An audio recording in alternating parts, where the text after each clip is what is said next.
સરભણ ગામે દીપડાના પંજા જોવા મળતા ફફડાટ ફેલાયો. વન વિભાગે પાંજરા ગોઠવી દીપડો પકડવાના ચક્રો ગતિમાન કર્યા.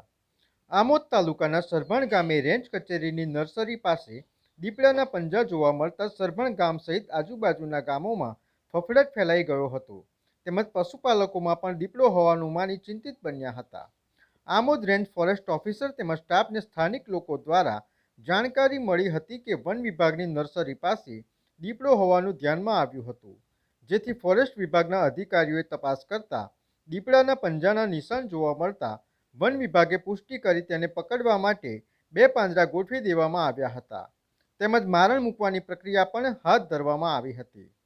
દીપડો રાત્રિના સમયે નર્સરીની આસપાસ આંટાફેરા મારતો હોવાનું વન વિભાગને જાણવા મળ્યું છે. તેમજ પાલેજ જવાના રોડ ઉપર આવેલા કાંસ પાસે પાણી પીવા આવતો હોવાનું ધ્યાને આવતા વન વિભાગે નજીકમાં પાંજરા ગોઠવી તેને પકડવાના ચક્રો ગતિમાન કર્યા છે.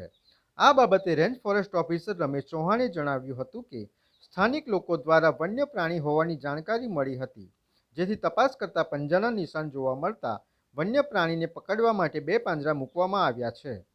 VMP news, think positive.